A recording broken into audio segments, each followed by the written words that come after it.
وہ بھی ختم کر دیا گیا. اس سے ایک تو تارکین وطن کو سہولت ملے گی, دوسرا وہ عمران خان جیسے لوگ جنہوں نے طویل عرصے تک بیرون ملک اپنے فلیٹ وغیرہ رکھے ہوئے تھے اور پھر کوئی 18 برس کے بعد جا کے انہوں نے ظاہر کیے تھے اور ٹیکس ایمنسٹی میں جا کے اس کو شو کیا تھا, یہ جو ہے ایک فائدہ دے جائے گا. اس طرح کے ٹیکس چور جو ہیں وہ ان کو فائدہ مل جائے گا, وہ اپنی چیزیں جو ہے اس پر ظاہر ہے جب ٹیکس دینا نہیں پڑے گا, سی وی ٹی نہیں ہوگی تو وہ اس کو ظاہر کر دیں گے. 6 شعبوں کے اوپر جو ہے سپر ٹیکس ختم کیا گیا ہے. خواتین کے صحت کے حوالے سے جو چیزیں ہیں, جو مانع حمل چیزیں ہیں, جیسے اس کے ساتھ ساتھ خواتین سینیٹری پیڈز ہیں, وہ تمام ان پر ٹیکس ختم کیا گیا ہے. کینسر کی جو ادویات ہیں ان کے اوپر جو ان کا جو خام مال باہر سے آتا ہے 100 قسم کا تقریباً ہے, اس پر بالکل کسٹمز ڈیوٹی کو زیرو کر دیا گیا ہے.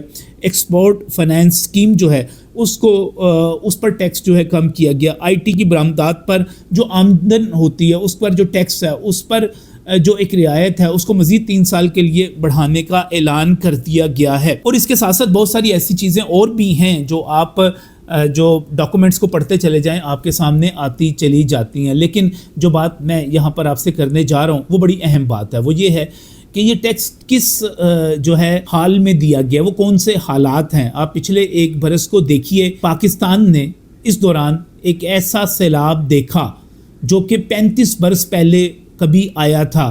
اس نے ہمارے آباد شہروں کو, اس نے ہمارے زرخیز دیہاتوں کو تباہ کر کے رکھ دیا, فصل تباہ کر دی, لوگوں کو بڑی امداد دینا پڑی, بڑا کچھ ہوا. ہم نے اس سیلاب کو دیکھا.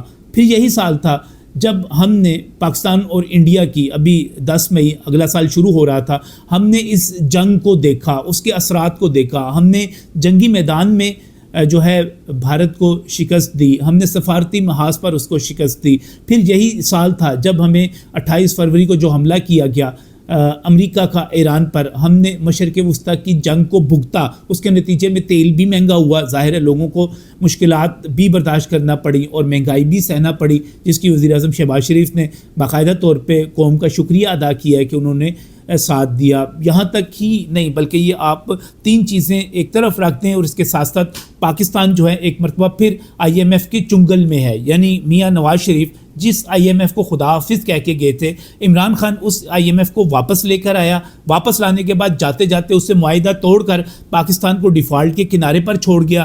تو اس IMF کو بھی ڈیل کرنا تھا. اب یہ 4 شرائط کو دیکھیے اور ان کے ہوتے ہوئے جو بجٹ آیا ہے اس کو دیکھیں, آپ کو اندازہ ہوگا کہ یہ کتنا زبردست قسم کا بجٹ ہے.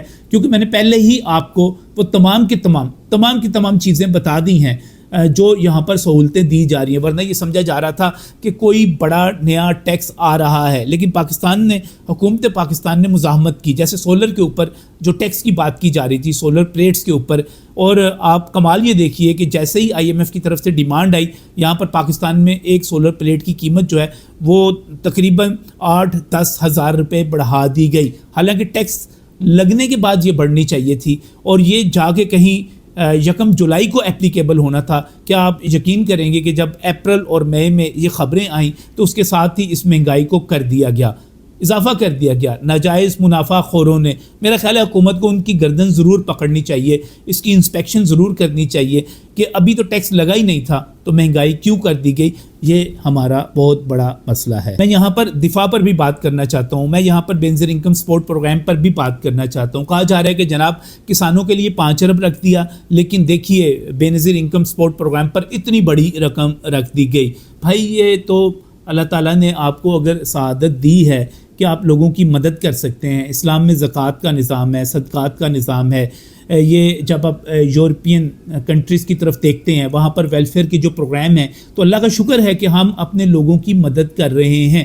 جب ہم یہ کہتے ہیں کہ ہمارے 1/3 لوگ جو ہیں انتہائی غریب ہیں تو پھر ہمیں ان کی مدد کرنی چاہیے, ہمیں جو ہے اس سے پیچھے نہیں ہٹنا چاہیے. یہ تو فخر کی بات ہے ہمارے لیے کہ ہم ان کی مدد کر رہے ہیں. یہ کوئی بھکاری نہیں بن رہے, یہ غریب عورتیں ہیں, یہ متعلقہ عورتیں ہیں, یہ بیوہ عورتیں ہیں, یہ بزرگ ہیں, یہ معذور ہیں. ان میں وہ لوگ شامل ہیں جو کہا جاتا ہے نا جناب کاروبار کروا دیں. بھائی ہر بندہ کاروبار نہیں کر سکتا. کاروبار کے لیے حکومت کی اسکیمیں الگ سے موجود ہیں, ان کی طرف جائیں. لوگوں کی مدد کرنے دیں. لوگوں کا اگر آپ 3 مہینے کے بعد کسی کو 14,500 روپیہ یا 18,000 روپیہ ہو رہا ہے تو یہ جو آپ 14,500 دیتے رہے ہیں 5,000 بھی مہینے کا نہیں بنتا میرے بھائی. کیسی باتیں کرتے ہیں آپ؟ خدا کا خوف کریں. لوگوں کو اگر اس سے کوئی مدد مل جاتی ہے, کسی کی ادویات آ جاتی ہیں, کسی بچے کی فیس چلی جاتی ہے, کوئی کتابیں آ جاتی ہیں, کوئی کسی کا بل 1 مہینے کا اس سے نکل جاتا ہے, تو کیا فرق پڑتا ہے آپ کو بھائی؟ لہٰذا اپنے دلوں کو پتھر مت کریں. لوگوں کی مدد ہو رہی ہے تو اس کو ہونے دیں. خدا کے لیے ظالم مت بنیں. لوگوں بہت مجبوریاں ہیں لوگوں کی, ان کی مدد ہونے دیں. آپ سے ریکویسٹ ہی کر سکتے ہیں. اور آخر میں دفاع کے حوالے سے بات کرنا چاہتا ہوں. پاکستان کے دفاعی بجٹ پر جو لوگ بکواس کرتے ہیں اور یہ کہا جا رہا ہے کہ جناب یہ 2,500 ارب سے اب 3,000 ارب کر دیا گیا ہے. اور بھائی یہ اگر آپ ڈالرز میں دیکھیں, میں آپ کو پھر مارکہ حق پہ, آپریشن بنیان المرصوص پہ, اور جو بھارت کی طرف سے آپریشن سندور ہے جو اس کا وہ کہتا ہے کہ ابھی تک جاری ہے, اس کی طرف لے جانا چاہتا ہوں. ذرا غور کریں, سوچیں. ہماری فوج کا بجٹ اٹھا کر دیکھ لیجئے, میں آپریشنل بجٹ کی بات کر رہا ہوں, کوئی 10 ارب ڈالر کے لگ بھگ ہے. اس سے کم ہی ہے, اس سے زیادہ نہیں ہے. لیکن اس کے مقابلے میں جو بھارت ہے, ہمارا دشمن ہے جس نے ہم پر حملہ کیا, اس کا بجٹ ہے 80 ارب ڈالر. کتنا؟ 77 بلین ڈالر تھا. پھر یہ ابھی جنگ کے ساتھ انہوں نے 80 ارب ڈالر سے اوپر کر لیا, اور اب یہ کہا جا رہا ہے کہ 110 ارب ڈالر پر لے کر جا رہے ہیں.